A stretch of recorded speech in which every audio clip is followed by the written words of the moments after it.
할렐루야. 참 좋은 날입니다. 하나님 앞에 나와서 구원받은 백성으로 감사하며 감격하며 찬양하며 또 아멘이라고 화답하며 또 말씀 받으며 하나님 앞에 우리 자신을 돌아보는 시간을 가질 수 있기 때문에 참 좋은 날입니다. 날씨와 전혀 상관없죠. 우리의 환경과 전혀 상관없죠. 내 마음의 어떤 상태인지도 사실은 상관없어요. 하나님께서 우리를 택하셨기 때문에, 하나님께서 우리에게 은혜를 주셨기 때문에, 하나님 앞에 서 있는 우리라면 이 좋은 날, 복된 날, 하나님의 은혜를 기뻐하며 감사 감격하며 반응하는 그런 날이 되어야 될 줄 믿습니다. 귀하고 복된 그 하나님의 은총을 날마다 누리시는 복된 성도들 되시기를 주님의 이름으로 축복합니다. 이것이 우리의 행복입니다. 하나님 우리를 이렇게 구별해 주셨기 때문에 환경 때문에 흔들리는 것 아니고, 상황 때문에 흔들리는 것 아니고, 내가 몸이 아파서 흔들리는 것 아니고, 우리 자녀들이 어려워서 흔들리는 것 아니고, 사업이 좀 어려워서 흔들리는 것 아니고, 하나님께서 주시는 영원한 축복이 있기 때문에, 그래서 우리가 행복한, 그래서 우리가 흔들림 없이 이 길을 그리스도인답게 걸어가기 때문에, 세상과는 전혀 다른 기준으로 행복하기 때문에 우리는 행복한 사람인 줄 믿습니다. 오늘 하나님께서 행복한 하나님의 사람, 하나님이 소유로 부르시고 하나님께서 구별하신 하나님의 공동체는 어떤 모습으로 살아가야 되는가에 대해서 하나님의 마음이 담겨져 있는 이 언약의 책을 통해서 우리가 계속해서 하나님의 마음을 엿보고 있는 중입니다. 이 언약의 책에 담겨 있는 구체적인, 어떻게 보면 십계명이 적용되어지는 부분이다라고 말할 수 있는 이 언약의 책이 다양한 케이스들을, 다양한 이야기들을 담고 있습니다. 그런데 물론 그것이 우리 인생사 전체를 다 커버할 수는 없죠. 그런데 상당히 구체적인 내용들을 하나님께서 언급하시면서 그 속에 하나님의 마음을 보여주고 계십니다. 하나님께서 사랑의 하나님이시다. 동시에 공의의 하나님이시다. 잘못한 것에 대해서는 분명히 그 죄를 물으시고, 그럼에도 불구하고 그 속에 하나님의 사랑을 담으셔서, 하나님의 자비를 담으셔서 긍휼 가운데 백성들을 인도하시는 그런 모습을 우리가 볼 수 있었습니다. 도피성의 내용들을 우리가 볼 수 있었고요, 또 종에 대한 규정들을 통해서 볼 수 있었습니다. 또한 하나님께서 생명을 얼마나 사랑하시는가, 얼마나 생명을 존중히 여기시는가에 대한 내용을, 살인한 규정들을 우리가 함께 살펴보면서 알 수 있었습니다. 이제 오늘 세 번째 시간인데요, 오늘 내용은 배상에 대한 내용입니다. 배상, 어떤 손해를 끼쳤으면 그 손해에 대한 배상을 구체적으로 어떻게 해라 하는 그런 내용인데요, 사실 여러분 오늘 본문의 내용을 읽으시면서 성경에 이런 내용이 있구나 라는 생각 외에 혹시 드는 생각이 있지 않으셨습니까? 분명히 이게 하나님께서 주신 율법이고 하나님께서 주신 규례인데 왜 하나님은 이런 법규를 주셨을까? 특별히 이스라엘 백성들, 지금 언약을 맺고 있는 이스라엘 백성들에게 모세를 통해서 주신 중요한 말씀인 것 같은데 왜 하나님은 이런 내용들까지 이스라엘 백성들에게 주셨을까? 이런 생각 안 해보십니까? 좀 우리말로 얘기하면, 그냥 우리말로요, 좀 시시콜콜하잖아요. 너무 그냥 자잘하잖아요. 별 내용 아닌 내용들이 막 담겨 있는 것 같지 않습니까? 소하고 받았어요. 그리고 소 한 마리가 죽었어요. 그런데 뭐 하나님 그런 것까지 신경 쓰세요? 그죠? 하나님이 백성들 사이에 살다 보면 그럴 수도 있고 저럴 수도 있고, 소가 가서 남의 밭에 가서 또 이것저것 막 먹었어요. 먹을 수도 있지요. 그죠? 그리고 그 정도는 알아서 해결할 수 있잖아요. 알아서. 그런데 왜 성경에 이렇게 자세하게 이런 내용들을 기록을 할까요? 도둑을 맞았어요. 근데 그 도둑 맞은 게 밤이었는지 낮이었는지에 따라서 다르게 해야 된다, 그렇게 얘기를 하세요. 소를 훔치면 5배, 팔아서 이게 훔쳤는데 그 다음에 팔거나 죽였으면 5배, 양을 훔치고 난 다음에 팔거나 죽였으면 4배, 아직 안 죽이고 자기가 가지고 있으면 2배. 뭐 그렇게까지 시시콜콜 하나님의 백성들한테 지금 좀 근사하게 언약도 지금 시내산에서 맺고 계시고 천둥 번개 가운데 흑암 가운데 하나님께 쫙 나타나셨으면 내가 너의 하나님이니까 나만 잘 섬기고 예배 잘 드려라, 늘 번제는 빠지지 말고 매일 잘 드려라, 뭐 이런 거가 더 중요한 것 같지 않습니까? 하나님 앞에서의 관계, 하나님께 드리는 제사, 매일매일 빼먹지 말아라 뭐 그런 거 정도 하고 나머지는 네가 알아서 좀 해라. 모세에게 그렇게 말씀하실 수도 있을 것 같은데 사실 모세가 그 정도는 할 수 있는 사람이잖아요. 우리가 지금 쭉 출애굽기를 살펴보고 있지만 모세가 전직이 뭐죠? 목자였기도 했고 그 전에는요 왕자였습니다. 반응을 안 하시기로 작정을 하시고 오시는 것 같은데 왕자였잖아요. 다 아시잖아요, 그죠? 몇 년 동안요? 40년. 40년 동안 이집트, 애굽 당시에 초강대국의 왕자였어요. 그 정도 모르겠습니까? 그 정도 법률에 대해서 모르겠습니까? 사실 어느 문화에나 배상에 대한 규정들이 있습니다. 그리고 비슷비슷해요. 상대에게 피해를 입혔으면 그만큼 갚아야 되는 거예요. 그렇죠? 어떻게 보면 상식으로 모세가 충분히 할 수 있는 내용인데 하나님은 소하고 이렇게 부딪힌 것까지도 이야기를 하고 계신다는 거예요. 쉽게 말하면 이런 거예요. 하나님께서 오늘날로 얘기를 하면 하나님께서 하나님의 백성들을 구별하셔서 한 나라를 세우세요. 그리고 한 나라를 통치할 수 있는 헌법을 만드는데 헌법 조항 안에다가 교통사고가 나면 그렇죠? 차하고 이렇게 부딪혔으면 이렇게 해결해라 하는 내용까지 다 일일이 쓰자라는 거예요. 그러면 헌법이 몇십 권 돼도 어떻게 그걸 다 써요? 다단계 이렇게 조직이 되어 가지고 다단계로 사람의 피해를 입혔으면 이렇게 해야 된다 그런 내용까지 다 써야 되잖아요. 자동차 사고 나면 어떻게 하는 것까지 포함을 하자면 사실 잘 생각해 보면요 이건 너무 적절치 않아요. 하나님께서 십계명을 주신 그 모습은 좋았어요. 그런데 그 이후에 따라오는 이 언약의 책 안의 내용을 보면 좀 하나님 크신 하나님 우주 만물을 창조하신 그 하나님의 스케일에 비하면 너무 자잘한 것들 너무 소소한 것들 뭐 이런 것까지 하나님 얘기하세요. 그냥 우리가 알아서 할게요 라고 말할 수 있는 것까지도 이야기를 하신다는 거죠. 이젠 그런 의문이 좀 들긴 드십니까? 그렇잖아요. 좀 그렇잖아요 사실. 그리고 여러분 그 모세에게 그냥 알아서 하라고 그러셔도 되고요. 또 두 번째는 이 출애굽기 18장에 어떤 사건이 있었습니까? 장인 이드로가 찾아왔었어요. 그렇죠? 그때 장인을 만나서 회포를 풀 시간도 없을 정도로 모세가 바빴어요. 왜요? 사람들이 송사건을 가지고 와서 모세에게 계속해서 질문하는 거예요. 이런 일이 있는데 어떻게 좀 해결해 주십시오. 판단을 해 주십시오라고 계속해서 질문을 하는 거예요. 그러니까 아침부터 저녁까지 그냥 쉴 틈도 없이 모세가 너무 바쁜 거예요. 근데 장인이 보니까 이 참 어리석게 왜 그렇게 하고 있느냐, 옳지 못하다 그렇게 얘기를 하면서 백성들 가운데 좀 하나님 두려워하고 진실하고 불의한 이익을 미워하는 사람 이렇게 잘 선별하고 그들에게 마땅히 갈 길 율례와 법도를 가르쳐서 그들이 좀 백성들 잘 알아서 가르쳐주고 좀 판단도 해줄 수 있게끔 해라라고 하면서 1000부장, 100부장, 50부장, 10부장을 세워요. 맞죠? 그죠? 얼마 안 됐잖아요. 출애굽기 18장에서 우리가 봤던 내용이니까. 그 정도면 되는 거 아니에요? 하나님의 공동체에 모세도 있고 그리고 모세한테 배운 1000부장, 100부장, 50부장, 10부장이 있는데 그들이 알아서 소하고 이렇게 부딪혔으면 그거 알아서 배상하게 하는 거 정도는 할 수 있잖아요. 소가 다른 밭에 가서 뭐 막 열매를 따먹었어요. 그 정도는 알아서 해결할 수 있잖아요. 그런데 왜 하나님은 이런 것까지 얘기를 하고 계시느냐는 거예요. 이렇게 중요한 책에 이렇게 중요한 부분에 뭘까? 뭘 것 같습니까, 여러분?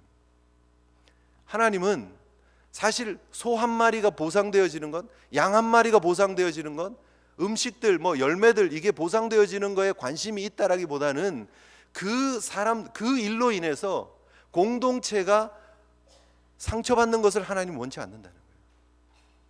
공동체 속에 벌어지는 사소한 일들 때문에 그 사람과 사람의 관계가 깨어지는 것을 하나님은 원치 않는다는 거예요. 도무지 하나님은 용납할 수 없다라는 거예요. 소끼리 부딪혀서 싸운 일 때문에 하나님의 공동체가 싸우고 삐그덕거리는 걸 하나님은 보시기를 원치 않는다라는 거예요. 우리 밭이 지금 소 때문에 엉망이 되었어요. 그것 때문에 이스라엘 공동체가 엉망이 되는 걸 하나님은 원치 않는다라는 거예요. 이것이 아무리 사소한 일일지라도 하나님은 그 속에 분명한 배상법을 만들어 놓고 서로가 억울하지 않게끔, 서로가 손해봤다고 느끼지 않게끔 잘 원만히 해결될 수 있는 방법을 하나님이 주시면서 그래야 된다라고 얘기를 하세요. 그 공동체 속에서. 왜요? 이 작은 일들이 전체 공동체를 무너뜨리기 때문이에요. 별거 아닌 일들이 상처를 주고, 별거 아닌 일들이 섭섭하고, 별거 아닌 일들이 공동체에 하나님 앞에 드려지는 예배를 망가뜨린다는 거예요. 여러분, 뭐 무슨 얘기인가 하고 지금 듣고 계시는 것 같은데, 여러분들이 이해가 되게끔 말씀을 드릴게요. 오늘날 우리 교회 공동체 속의 예를 한번 들어보죠. 교회가 건강한 공동체를 꿈꿉니다. 하나님이 기뻐하시는 공동체가 되기를 원해요. 하나님이 우리를 따로 부르셔서 불러내셨잖아요. 그래서 우리가 하나 된, 이걸 에클레시아라고 얘기를 합니다. 교회, 하나님의 공동체. 그런데 이 공동체가요, 너무나 거룩하고 너무나 행복하고 아름다운 공동체지만 이게 깨지는 게 우습게 깨지더라는 거예요. 교회가 분리되는데요, 정말 웃기는 거는요, 카펫 색깔을 무슨 색깔로 하느냐 때문에 교회가 갈라지는 거예요. 아, 주님의 보혈 색깔로 빨간색으로 카펫을 깔아야 됩니다 하는 주장하는 파와, 푸른 초장을 나타내는 파란색으로 깔아야 됩니다 하는 파가 둘로 나눠가지고 교회가 분리가 되는 거예요. 실제로 있었던 이야기입니다. 피아노가 왼쪽에 있어야 됩니까? 오른쪽에 있어야 됩니까? 그거 가지고 싸우고요, 교회가 갈라져요. 말도 안 되지만. 사람들 사이의 관계 속에서 틀어지는 관계들이 큰 것 때문에 틀어집니까? 그렇지 않아요. 배식할 때 누구는 닭 3조각 주고 누구는 자기 두 조각 준다고 싸우고 삐지고, 한 번은 우연인 줄 알았는데 그 다음에 보니까 그 사람 또 보통 줄 비슷하게 쓰잖아요. 그 앞에 사람 뒤에 사람 거의 비슷한 거기 쓰는데 보니까 그 사람은 또 3개를 주고 자기는 2개를 줘요. 이게 상처가 돼요. 아, 저 사람 특별히 관심이 있구나, 좋아하는구나. 나한테는 두 조각밖에 안 주고. 웃은 사람들은 다 여러분, 우리 마음이 그렇게 사실 좁아요, 솔직히 말해서. 그리고 그런 것 때문에 다투지 않아요. 교회 안에서, 성교회 안에서 여러분, 나는 따뜻하게 반겨주고 이야기도 해주고, 근데 다른 사람은 따뜻하게 반겨주고 인사도 하고 막 그런데 나는 별로 안 해요. 그냥 뭐 오셨냐고 뭐 그러고 그냥 뭐 그러면 그것 때문에 또 섭섭해요. 상처받고. 사소한 거 아니에요? 그런 걸로 우리가 서로 상처를 주고받는 일들 때문에 공동체가 다친다는 거예요. 하나님이 왜 이렇게 소소한 것까지 기록을 하고 있을까? 그런 일로 인해서 공동체가 다치지 말자는 거예요. 하나님의 구별된 언약 백성들로, 하나님의 은혜 받은 백성으로 서로 사랑하며 서로 이해하며 서로 배려하며 품어주며 하나님 앞에 영광 돌리는 공동체가 되라라고 말씀하고 계시는 거예요. 하나님이 성경 지면이 너무 많이 남아서 이걸 좀 채워야 될 것 같으니까 이런 거라도 쓰자, 그렇게 하시지 않으셨어요. 잘 묵상해 보세요. 여러분, 하나님의 관심이 어디에 가 있느냐? 하나님의 공동체의 건강함에 가 있다는 거예요. 여러분, 우리가 착각하고 있는 게 하나 있는데 뭐냐면요, 하나님은 우리 한 사람 한 사람을 사랑하신다라고 생각해요. 맞아요. 하나님 나 한 사람의 평안함, 나 한 사람의 잘됨, 나 한 사람의 안위를 신경 쓰고 챙기시는 분이라고 믿어요. 맞아요. 잘못된 거 아니에요. 그러나 동시에 나뿐 아니라 우리가 속해 있는 이 공동체의 모든 사람들을 하나님은 챙기시고 관심을 가지고 있다라는 거예요. 나만 잘 되고 나만 인정받고 나만 높아지고 나만 편안하면 행복한 게 아니고, 나와 관계 맺고 있는 모든 사람들이 행복하고 편안하고 잘 되고 그 마음에 기쁨이, 샬롬이 있어야지 하나님 앞에 건강한 공동체가 된다라는 거예요. 기도하면서 우리가 너무나 자기중심적으로 생각하지 않습니까? 하나님, 제가 누구 집사님 때문에, 누구 권사님 때문에, 혹은 누구 때문에 막 상처받았어요. 내가 얼굴 보기도 힘들어요. 막 그렇게 생각하고 있지 않습니까? 그러나 그 사람이, 그 상대가 하나님이 사랑하는 공동체 구성원이라는 사실을 생각하고 계십니까? 공동체라는 개념으로 접근하고 계시느냐 하는 거예요. 나 한 사람 한 사람도 소중하지만 하나님의 관심은 이 공동체가, 하나님의 은혜 받은 공동체가 건강하게 잘 세워지는 데 관심이 있다라는 거예요. 그래서 누구 한 사람 억울한 사람 없도록, 누구 한 사람 상처받는 사람 없도록, 누구 한 사람 섭섭해서 시험 드는 사람 없도록 하기 위한 하나님의 마음이 여기 담겨 있다라는 거예요. 그래서 사소한 것, 작은 것까지 신경 쓰고 배려하라라는 거예요. 우리 제일 공동체는 그렇습니까? 적어도 내가 관계 맺기를 하고 있는 우리 구역, 우리 성교회, 또 우리 교회 공동체 안에, 우리 나이 또래 그룹들 안에 내가 좋은 모습으로 관계 맺기를 하고 있느냐? 그저 내가 좋은 사람이라고 칭찬받기 위해서가 아니라, 아, 저분 참 좋은 사람이야, 재밌는 사람이야, 칭찬받는 게 목적이 아니라 하나님의 공동체가 건강하게 세워져야 되기 때문에 내가 그 사람을 배려하고 이해해주고 감싸주고 또 용서해주고 다가가고 손해보고 하는 일을 하고 있느냐 하는 거예요. 너무너무나 중요한 부분입니다. 하나님의 언약의 책에 이렇게 디테일한 내용들을 담으시면서 주고 있는 하나님의 마음은 이 공동체가 건강해야 된다는 거예요. 이 언약의 공동체가 건강해야 된다는 거예요. 오늘날 그대로 적용해야 됩니다. 이 무슨 말인가 잘 모르겠지만 그대로 여러분 적용해서 내 삶 속에, 우리 공동체 속에, 우리 구역 속에, 우리 성교회 속에 적용해야 합니다. 우리는 과연 하나님의 공동체로 건강하게 세워져 있는가? 나 때문에 상처받는 사람 없는가? 나 때문에 기도가 안 되는 사람이 없는가? 나 때문에 예배를 잘 못 드리고 있는 사람이 있지는 않는가? 돌아보셔야 합니다. 왜요? 그게 하나님의 관심이기 때문에, 하나님이 바라보시는 눈이 거기에 있기 때문입니다. 나만 자꾸 보지 마세요. 나와 만나서 상대하는 그 상대방을 보세요. 하나님이 사랑하는, 그리고 공동체로 부르신, 적게는 우리 교회의 공동체지만 크게는요 하나님 나라의 백성들 모두가 다 해요. 과연 우리가 그 하나님의 마음에 합하게 우리도 함께 그 사랑을 나누면서 살아가고 있느냐는 거예요. 그래서 구덩이 하나 열고 실수한 것까지도 다 그것 때문에 누가 힘들고 어렵게 양 한 마리가 죽었다 혹은 소 한 마리가 죽었다, 그거 챙기라는 거예요. 내가 실수했지만, 뭐 사람이 살다 보면 그럴 수 있지, 속끼리 박은 걸 뭐 그거 어떡할 거야 내가. 그렇게 얘기하면 안 된다는 거예요. 말 못하는 짐승들이 가가지고 그 자기 밭에 가서 뭐 열매 좀 먹었다고, 포도 좀 따먹었다고 뭐 그걸 갖고 와가지고 막 이러냐고. 그건 자기 입장이에요. 상대방의 입장에서 그게 억울할 수도 있는 거예요. 내가 애써 가꾼 포도밭이 다, 포도원이 다 망가졌어요. 그러면 화가 날 수 있는 거예요. 거기에 대해서 관심을 가지고 적극적으로 배려하는 모습들이 필요하다라는 거예요. 하나님의 공동체는 끊임없이 하나님께 제사만 잘 드리면 된다, 예배만 잘 드리면 된다, 아니에요. 사실 여러분, 이후에 성경 전체적인 내용을 우리가 쭉 볼 필요가 있는데요, 이 부분들을 다시 재해석해서 모세가 이스라엘 백성들에게 다시 두 번째 주는 설교를 통해서 주는 신명기 안에 보면 계속해서 내 고아와 과부와 객을 살피라고 이야기를 하고 있습니다.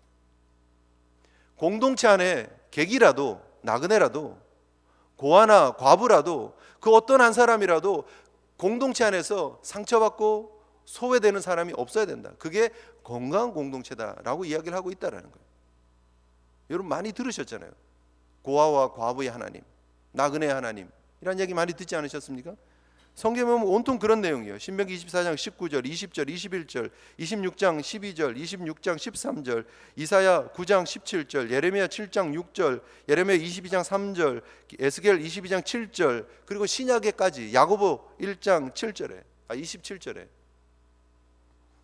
하나님 아버지 앞에 정결하고 더러움이 없는 경건은 곧 고아나 과부를 그 환난 중에 돌아보고, 경건이 뭐냐? 하나님 앞에 기도 생활 잘하고 예배 멋있게 드리고 성경책 팔짱 끼고 이렇게 다니는 그게 경건이 아니고, 고아와 과부를 그 환난 중에 돌보고 자신을 지켜서 새 속에 물들지 않는 것, 그게 경건이다라고 얘기를 하는 거예요. 세상 속에서 우리가 어떻게 살아가느냐가 경건이라는 거예요.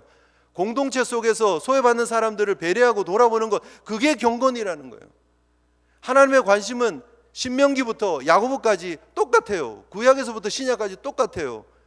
하나님의 공동체가 얼마나 경건하냐, 하나님의 공동체가 얼마나 건강하냐, 얼마나 배려하냐, 얼마나 사랑하냐에 있다라는 사실입니다. 나은 사람만 바라보지 마시고, 나만 만족하지 마시고, 나만 잘 된다고 생각하지 마시고, 나만 인정받고 나만 칭찬받는데 집중하지 마시고, 주변을 보고 배려하며 사랑을 나눌 수 있는 건강한 공동체 되시기를 주님 이름으로 축복합니다. 그래서 뭐예요? 그래서 이 공동체는요, 개개인의 책임이 진짜 중요하다는 거예요. 나 몰라 하면 안 된다는 거예요. 민감하셔야 돼요. 주변을 잘 살펴보셔야 돼요. 그리고 내가 해야 될 책임들에 대해서 제대로 감당하는 모습들이 필요하다라는 거예요. 작년 2017년 5월 7일 뉴스에 이런 뉴스가 떴어요. 예능 방송인 브랜드 빅데이터 분석 1위, 2위 뭐 이런 기사예요. 예능 연예인이 뭔지 아세요, 여러분? 네, 이민 생활에 바쁘셔서 예능 연예인은요, 뭐 개그맨들, 코미디언들 뭐 이런 사람들 있잖아요. MC 보고 뭐 이런 분들, 그런 분들을 예능 연예인이라 그러더라고요. 혹시 아시는 분 계십니까? 유명한 사람? 누가 유명해요? 강호동 씨, 유재석 씨. 누가 1등 했을 것 같아요? 유재석 막 나오고 있습니다. 또 다른 사람. 유재석 씨가 유명하죠, 그죠? 되게 프로그램도 많이 하고 사람들에게 호감형의 예능 연예인입니다. 그래서 브랜드 가치가 높은 거 우리가 뭐 다 알고 있는 내용입니다. 1등 했을까요? 작년 5월입니다. 유재석 씨가 2위 했습니다. 2위. 빅데이터니까 이게 숫자가 이게 있어요. 컴퓨터 상에서 이렇게 올라가고 내려가고 소셜 미디어에 얼마나 올라가고 이게 리트윗이 되고 뭐 라이크를 몇 개를 누르고 이런 거 다 분석을 한 거거든요. 근데 유재석 씨가 총, 이게 딴 건 다 스킵하고요, 총 브랜드 평판 지수가 83만 7,949표예요. 포인트가 2등 했어요. 유재석 씨 포인트가 몇 점이라고요? 83만 7,949. 대충 80한 4만 정도예요. 근데 1등한 사람이 있어요. 이상민 씨가 1등했습니다. 이상민이라는 사람 아십니까? 네, 아시는 분들 계시네요. 네. 찬양대만 아는 거. 네. 이상민이라는 사람이 총 평판 지수예요. 총 브랜드 평판 지수가 119만 9,377. 대충 이상민 씨가 한 120만 정도 되고요. 유재석 씨가 몇이라고요? 80만 4만 정도 돼요. 이게요, 결과 이 그래프가 이렇게 쭉 있거든요. 1등하고 2등하고 차이가요, 뚝 떨어져요. 이렇게 그래프가 가요. 이렇게. 이 밑에는 다 도찐 개찐이에요. 도토리 키재기고 1등은 탁월해요. 그냥 독보적인 1위예요. 이상민 씨가. 근데 이상민 씨 모르는 사람 많잖아요. 유재석, 강호동은 알아도 이상민은 모르겠다. 이상민 누구예요? 가수. 네. 90년대 이 막 엉덩이 뚱뚱 두드리면서 이렇게 했던 있어요. 룰라라고 하는 나 이제 알아 뭐 이런 했던 뭐 그런 사람이 거기서 래퍼를 했어요. 랩을 하는 사람이. 근데 되게 잘 나갔어요. 제가 그때 그 중고등부 전도사 할 때 아이들 막 H.O.T 좋아하고 룰라 좋아하고 막 그랬어요. 그래서 저도 알죠. 룰라, H.O.T는 잘 알죠. 아이들이 하도 듣고 막 좋아하니까. 근데 그 이후에 90년대 초부터 해서 막 90년대를 그냥 휩쓸었다 이렇게 보면 돼요. 제작자로 변신을 합니다. 그래서 막 사람, 그러니까 연예인들도 잘 기르고 샤크라 뭐 컨츄리 꽂고 뭐 이렇게 해가지고 승승장구 잘 나가요. 기획사로, 제작사로, 프로듀서로 뭐 해서 잘 나갔어요. 그런데 이게 프로듀싱이 몇 번 잘못되면서 이게 조금 휘청거릴 때 이 사람이 다른 쪽에 마음을 둡니다. 사업하게 해야 되겠다. 사업. 그래서 사업을 했는데 좀 규모가 컸었나 봐요. 아마 지금 막 이렇게 막 격투기 하는 거 있잖아요. 그거를 식당을 하면서 뭐 격투기 하는 뭐 그런 사업을 했었나 봐요. 그런데 그게 완전 망해버렸어요. 그래서 2005년에 11월에 부도를 맞습니다. 69억 8천. 당시는 엄청난 큰 돈이었죠. 자기 재산이, 그 전에 자기 은행에 400 몇십억이 캐시로 있다는 사람이 하루아침에 부도를 맞고 쫄딱 거지가 됩니다. 그리고 빚을 집니다. 69억 8천만 원. 2005년에 그랬어요. 근데 2017년 브랜드 가치 1위로 다시 재기했어요. 12년이 지난 후에. 왜 그랬을까요? 왜 이상민이라는 예능 연예인이 이렇게 브랜드 가치가 유재석 씨보다 탁월하게 높은 사람이 될 수 있었느냐 하는 거예요. 그가 이렇게 부도를 맞고 거의 70억 되는 빚을 지고 정말 이온 음료, 게토레이 아시죠? 그런 거 먹으면서 차에서 정말 숨어서 페인처럼 지냈대요. 그러다가 정신 차리고 다시 채권자들을 만나는 거예요. 미안하다고. 그런데 이 빚이 다 자기 빚도 아니에요. 김 사장이라고 하는 어떤 사람이 있는데 그 사람, 이 사람 이름을 빌려가지고 가서 한 20억을 어디 가서 끌어와가지고 그걸 들고 튀었어요. 얼마나 억울해요. 70억 중에서 한 20억은 내 빚도 아니에요. 그런데 막 그 빚까지 그냥 다 짊어지게 생겼어요. 그리고 어떤 임원이 이사한 사람에게 2억 3천 막 끌고 와요. 그리고 손해를 끼쳤어요. 자기가 한 것도 아니에요. 그런데 그런 것 저런 것들 막 다 자기가 다 덮었어요. 2억 3천 빚을 줬던 그 이사한 사람은 찾아와요. 내가 당신 믿고 누구누구한테 돈을 줬는데 지금 내가 그게 내 전 재산인데 다 날아갔다. 어떡하냐? 그랬더니 그 이상민 씨가 그거 내가 책임질게요 하고 받았대요. 왜 그랬냐 그러니까 내가 자기 잘못도 아니니까 안 받아도 되는데 왜 그랬냐 그러니까 내가 이거 안 받으면 그 사람이 지금 여기서 나가서 자살할 것 같았대요. 그래서 너무 마음에 안 돼서 에이 2억 3천 더 얹어 가지고 그게 69억 8천이 되나 67억이 되나 그 가니까 그냥 이래도 그냥 한 뭉탱이 저래도 한 뭉탱이 그냥 내가 다 짊어지겠다 하고 그렇게 짊어졌대요. 그리고 채권자들에게 갚기 시작한 거예요. 자기가 예능 활동하면서 수입이 들어오는 족족 다 갚는 거예요. 지금도 그런다 그러더라고요. 이 여러 프로그램들 많이 한대요. 그런데 그 프로그램이 오면 원천징수가 돼서 다 그 채권자들에게 이렇게 뿔뿔이 이렇게 나눠져서 자기 손에 들어온 돈은 없대요. 소속사에서 그렇게 돈이 들어오면 그거를 다 채권자들한테 다 준대요. 자기는 먹고 살아야 되니까 써야 될 것도 있잖아요. 부모님 용돈도 좀 줘야 되고. 제작사하고 합의를 해가지고 메이크업사를 붙여주거나 혹은 옷을 챙겨주는 코디네이터를 붙여주는 게 아니라 자기가 옷을 알아서 입고 자기가 알아서 화장하고 하고 다닐 테니까 그 돈을 날 주시오 해가지고 그 돈 가지고 쓴대요. 아직도 빚이 다 안 갚. 2017년 얘기니까 한 2년 남았다니까 이제 한 2019년 정도 된 빚을 다 갚지 않을까 그렇게 얘기를 하는 것 같은데요. 그 빚을 갚아가는 그 시간들, 나와 관계를 맺었던 그 사람들 중에서 그 어떤 사람도 억울하면 안 되겠다고. 사실 여러분 개인 파산해버리면요 빚 다 탕감해 줍니다. 아시죠? 여기도 파산해버리면 다 채무관계 어느 정도 다 끝낼 수 있어요.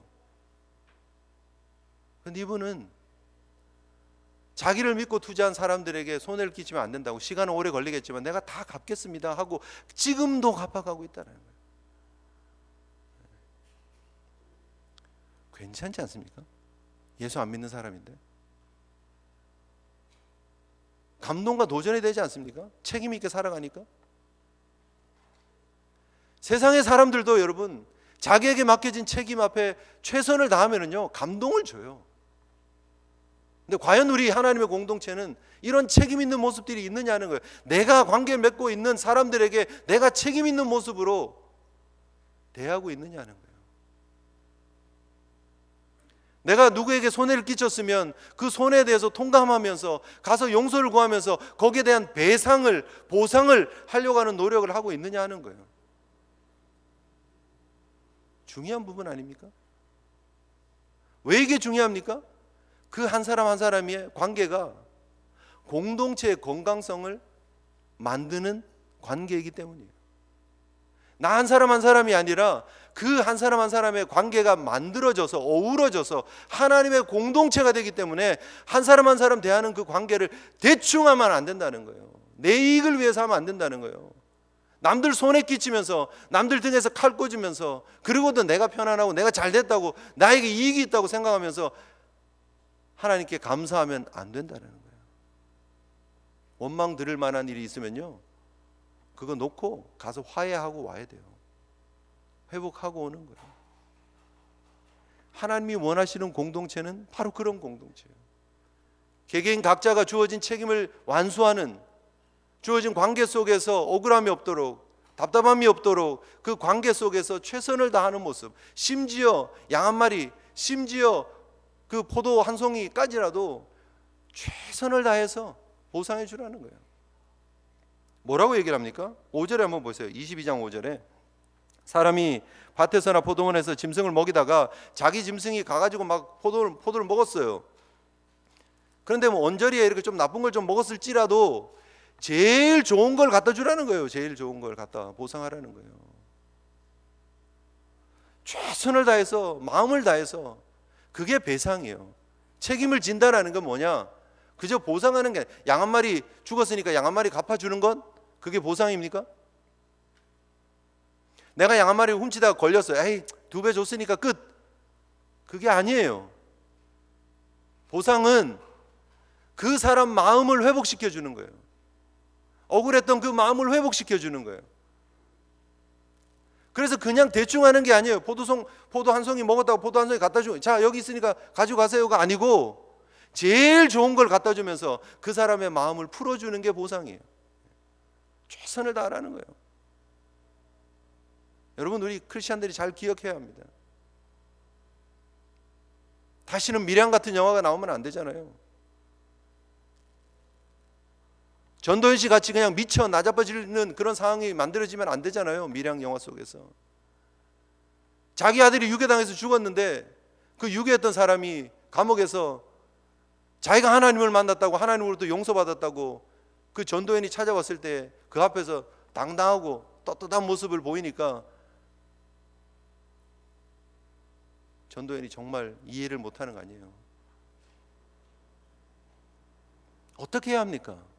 피해를 끼쳤으면, 상처를 줬으면 그 마음이 풀어질 때까지 용서를 구해야죠. 그리고 배상을 해야죠. 최선을 다해서. 그게 책임 있는 모습입니다. 별거 아닌 것 아니에요. 그게 하나님의 공동체를 건강하게 만드는 거예요. 교회가 하나 깨어지는 거 쉽습니다. 사소한 거에 책임 안 지고 자기 생각하고 자기 주장하면요, 교회 깨져요. 여러분, 우리의 마음이 과연 어떠하냐는 거예요. 우리의 마음이 하나님 앞에 과연 우리는 책임 있는 모습으로 살고 있느냐 하는 거예요. 과연 이 공동체는 어떤 모습인가? 예수님께서 율법사에게 주신 말씀처럼 내 마음을 다하고 목숨을 다하고 뜻을 다하여 주 너의 하나님을 사랑하라.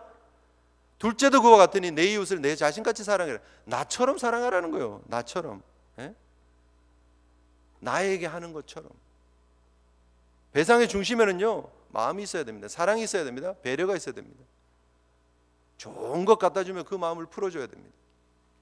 마태복음 7장 12절에 그러므로 무엇이든지 남에게 대접을 받고자 하는 대로 너희도 남을 대접하라. 이것이 율법이요 선지자니라. 여러분, 어떻게 대접받고 싶습니까? 그 모습으로 남을 대접하세요. 만약에 여러분이 손해본 게 있으면 어떻게 보상받고 싶으십니까? 그 마음으로 남을 보상해 주세요. 그 마음을 읽어주세요. 그 마음을 생각해 주세요. 내가 말 한마디 실수하고 상처받은 사람이 있는데 뭐 나는 뒤끝없는 사람이야, 난 다 지나갔어, 잊어먹었어, 끝이 아니라 그분이 받았을 상처를 생각하면서 가서 용서를 구하세요. 관계 속에서. 직장에서 마찬가지입니다. 여러분, 그냥 내 할 일 하면 된다고 해서 그냥 대화 단절시키고 관계 끊어버리고 그냥 내 할 일 하고 넘어가는 그 좋은 게 아니에요. 적어도 크리스찬이라면, 그리스도인이라면 그러면 안 된다는 거예요. 관계 속에서 하나님의 영광을 드러낼 줄 알아야 한다는 거예요. 로마서 13장 8절에 피차 사랑의 빚 외에는 아무 빚도 지지 마라. 남을 사랑하는 자는 율법을 다 이루었느니라. 그 사랑이 율법의 완성이라는 거예요. 그래서 이게 보상에 대한 규정 맞아요. 그런데 그 보상 속에 뭘 담으라는 거예요? 사랑을 담으라는 거예요. 사랑을. 그래야 이 공동체가 건강해진다는 거예요. 이스라엘 공동체가 하나님 앞에 건강하게 세워지려면 그 사랑이 담겨져야 된다. 상대에 대한 배려가 담겨져야 된다라고 말씀하고 있는 것이다 라는 것입니다. 여러분, 왜냐하면 그저 보상한다, 배상한다라는 뜻이 그냥 갚았다, 아우 시끄러우니까 끝내자가 아니에요. 원래 성경에 사용되어진 보상한다, 배상한다의 단어가 어떤 의미냐 하면은요, 예샬렘이라고 하는 단어인데 끝내다 하는 단어예요. 끝낸다, 종결짓는다 하는 그런 말이에요. 그런데 이게 강의 능동형 PL로 쓰면 회복시킨다, 보상한다 의미가 있어요. 그러니까 끝낸다가 보상한다, 회복한 대로 가는 거거든요, 의미가. 그런데 그 원뿌리의 단어가 뭐냐면 샬롬이에요. 샬롬. 보상한다는요, 샬롬을 회복시키는 거예요. 원래 샬롬으로 돌려놓는 거예요. 원래 평화로 돌려놓는 거예요. 우리가 보상하는 이유가 뭐예요? 그 막 속상한 마음을, 그 막 마음속에 막 지금 부글부글 끓고 있는 거를 평화의 모습으로 회복시킨다가 보상의 목적이라는 거예요. 이해가 되십니까? 그냥 내가 두 배 쳐줄게 끝, 이 아니에요. 그렇게 툭 던져놓고 가면 더 성질나요, 사실. 마음을 다해서 그 사람의 마음을 회복시켜 주는 거예요. 샬롬을 회복시켜 주는 거, 그게 보상이에요. 우리의 마음속에 샬롬이 있다면 상대의 마음속에도 샬롬이 있어야 돼요. 내가 줬기 때문에, 내가 2배 갚았기 때문에 내 마음에는 샬롬이 있는지 모르지만 그 자세 때문에, 그 마음 때문에 툭 던지고 자 갚았으니까 됐지?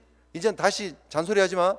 그거는요, 그 사람의 마음속에 여전히 불화를 두고 있는, 억울함을 두고 있는 상태예요. 샬롬이 아니에요. 그럼 보상이 아니에요. 제대로 풀으셔야 돼요. 매듭이 제대로 풀려야 된다. 끝내려면 샬롬의 평화를 회복시켜 주셔야 돼요. 삭개오의 경우를 우리가 봅니다. 삭개오 부자였습니다. 세리장이었습니다. 누가복음 19장에 나타나는 그 삭개오가 주님을 만납니다. 그리고 그가 변화됩니다. 뭘 하는 거예요? 주님, 제가 주님을 위해서 지저스 센터 하나 지을게요. 뭐 100억 내겠습니다. 아니었어요. 주님을 만난 삭개오가 한 일이 뭐예요? 자기 주변에 있는 모든 사람들과 샬롬을 회복하는 거예요. 내 재산을 절반을 가난한 사람에게 주겠습니다. 내가 불의한 일로 남의 것을 토색한 게 있으면 4배를 갚겠습니다. 세리장이었어요. 남의 것 토색하는 데 전문가였어요. 그런데 그가 자기 때문에 억울한 일을 당한 모든 사람들에게 4배를 갚아주면서 이 관계를 풀겠습니다, 샬롬을 회복시키겠습니다 에요. 그 공동체 속에서. 그랬더니 구원이 이 집에 이르렀다고 얘기를 하고, 이 사람도 아브라함의 자손이라고 주님께서 축복을 하시는 거예요. 아브라함의 자손이 되고 하나님의 공동체 구성원이 되려면 뭘 해야 되느냐? 샬롬을 회복하는 삶을 살아야 된다는 거예요. 하나님 앞에 예배 잘 드리고 주일날 한 번도 안 빠지고 좋습니다, 감사합니다. 그러나 여러분 삶 속에 여러분 주변에 있는 모든 사람들에게 샬롬을 전하는 삶을 사셔야 된다는 거예요. 여러분 때문에 억울한 사람이 주변에 있으면 안 된다는 거예요. 여러분 때문에 잠 못 자는 사람이 있으면 안 된다는 거예요. 제발 여러분 책임을 감당하며 주변에 사랑과 배려를 전할 수 있는 삶을 살아가는 주의 성도들 되시기를 주님 이름으로 축복합니다. 그게 진짜 크리스찬입니다. 그게 하나님이 원하시는 공동체이기 때문에. 이스라엘로 불러놓고 하나님께서 그냥 십계명 하나 주시고 끝내는 게 아니라 이렇게 디테일한 이야기를 하고 계시는 것은 하나님의 공동체가 그랬으면 좋겠다는 거예요. 여러분, 이거는 오늘날 우리에게도 똑같이 적용됩니다. 하나님이 은혜로 구원해 주셔서 시내에서 언약 백성을 맺은 하나님의 백성들에게 이걸 요구한다면, 우리에게 진짜 샬롬을 회복하신 예수 그리스도의 십자가의 은혜로 구원받고 우리의 마음속에 진정한 회복이, 샬롬의 회복이 이루어진 우리에게 하나님은 뭘 요구를 하시겠느냐는 거예요. 훨씬 더 큰 많은 것을 요구하시지 않겠느냐는 거예요. 하물며 이스라엘 백성들, 구약 백성들에게도 이 정도의 수준을 요구를 하셨는데 우리가 하나님의 은혜로, 십자가의 은혜로 구원받은 우리가 하나님 앞에 더 온전한 삶을 살기 위해 노력하고 애써야 되지 않느냐는 거예요. 물론 그 노력으로 구원받는 건 아니지만 구원받았다면 적어도 민감하게 주변을 돌아보는 삶을 살아야 된다는 거예요. 삭개오처럼 변화에 합당한 열매를 맺어가시는, 변화했다면, 바뀌었다면, 주님 만난 기쁨이 있다면 주변에 샬롬을 선포하는 삶, 주변에 샬롬을 실천하는 삶을 살아가시는 예수의 제자들 되시기를 주님의 이름으로 축복합니다. 함께 우리 하나님 앞에 기도하면서 나갔으면 좋겠습니다. 우리 자신을 돌아보면서요, 과연 우리의 마음속에 샬롬을 허락하신 예수 그리스도의 십자가의 은혜 앞에 우리는 과연 어떤 모습으로 서 있는지, 과연 그 샬롬이 나에게만이 아니라 나와 관계 맺기를 하고 있는 모든 사람들 속에 샬롬이 전해지고 있는지, 그리고 그 샬롬의 회복을 위해서 내가 얼마나 희생하며 노력하며 손해보며 살고 있는지 자신을 돌아보면서 하나님 앞에, 말씀 앞에 나아가는 시간 되었으면 좋겠습니다. 기도하시겠습니다.